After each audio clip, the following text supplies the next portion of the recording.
এবছর অর্থাৎ 2025 শিক্ষাবর্ষে আমার যে সমস্ত ছাত্রছাত্রীরা বর্ধমান ইউনিভার্সিটির অন্তর্গত বিএ ফার্স্ট সেমিস্টারে পড়ছো এবং যারা মাইনর পেপার হিসাবে ইতিহাস সাবজেক্ট নিয়েছো, আজ আমি তোমাদের জন্য বেশ কিছু গুরুত্বপূর্ণ লাস্ট মিনিট সাজেশন নিয়ে হাজির হয়েছি। হ্যাঁ, তোমরা ঠিকই দেখেছ, মাত্র 10টি প্রশ্ন। এই প্রশ্নগুলি তোমরা খুব ভালোভাবে তৈরি করো, তাহলে এখান থেকেই কমন পেয়ে যাবে। তাহলে চলো এই 10টি গুরুত্বপূর্ণ প্রশ্ন দেখে নেওয়া যাক।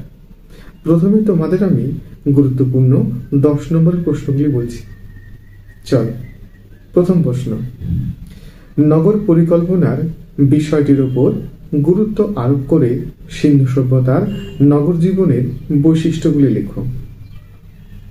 দ্বিতীয় প্রশ্ন, ঋগ্বৈদিক যুগে আর্যদের সামাজিক ও অর্থনৈতিক জীবনের পরিচয় দাও। তৃতীয় প্রশ্ন, গুপ্ত যুগকে প্রাচীন ভারতের সুবর্ণ যুগ বলা হয় কেন? তৃতীয় প্রশ্ন, চন্দ্রগুপ্ত মৌর্য কে ছিলেন? তিনি কিভাবে তার ক্ষমতাকে সুদৃঢ় করেছিলেন? অথবা এই প্রশ্নটি ঘুরিয়ে আসতে পারে, চন্দ্রগুপ্ত মৌর্য কে ছিলেন? মৌর্য সাম্রাজ্যের সংহতি সাধনে তার গুরুত্ব বা অবদান লেখো। পরের প্রশ্ন, প্রাচীন ভারতে প্রতিবাদী ধর্ম আন্দোলনের উদ্ভবের কারণ বা পটভূমি ব্যাখ্যা করো। অথবা এই প্রশ্নটি ঘুরিয়ে আসতে পারে, প্রাচীন ভারতে প্রতিবাদী ধর্ম আন্দোলন হিসাবে বৌদ্ধ ও জৈন ধর্মের উদ্ভবের কারণগুলি লেখো। কেমন? এই প্রশ্নগুলি তোমরা খুব ভালোভাবে তৈরি করে রেখো। আর হ্যাঁ, এখান থেকে আমি একটি অতিরিক্ত প্রশ্ন দিয়ে রাখছি, পারলে তৈরি করে রেখো। সেটি হলো, মৌর্য সাম্রাজ্যের পতনের কারণগুলি আলোচনা করো। কেমন? এবার চলো এখান থেকে গুরুত্বপূর্ণ 5 নম্বরের প্রশ্নগুলি দেখে নেওয়া যাক। প্রথম প্রশ্ন, প্রাচীন ভারতের ইতিহাসের উপাদান রূপে মুদ্রার গুরুত্ব অথবা লিপি বা লেখমালার গুরুত্ব আলোচনা করো।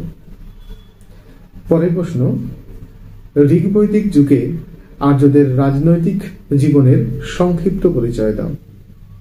অথবা এই প্রশ্নটি ঘুরিয়ে আসতে পারে, সভা ও সমিতি কি? আর্যদের রাজনৈতিক জীবনে সভা ও সমিতির গুরুত্ব লেখো।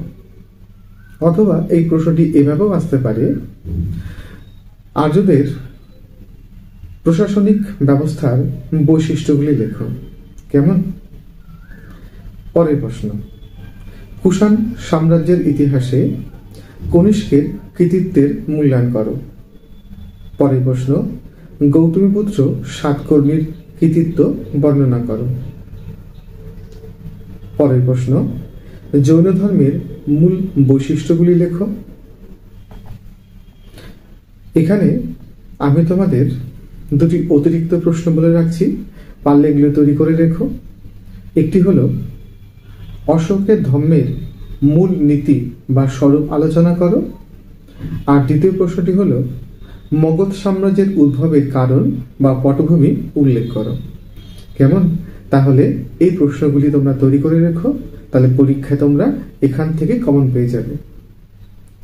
যদি এই ভিডিওটি তোমাদের ভালো লেগে থাকে তাহলে অবশ্যই একটি লাইক করো এবং বন্ধুদের মাঝে শেয়ার করে দিও। আর হ্যাঁ, চ্যানেলটিকে অবশ্যই তোমরা সাবস্ক্রাইব করে রেখো, কারণ পরবর্তী সময় যখন আমি তোমাদের এইরকম কোনো তথ্যমূলক ভিডিও আপলোড করব, যেন সবার আগে তোমার কাছে পৌঁছায়। ভালো থেকো, সুস্থ থেকো।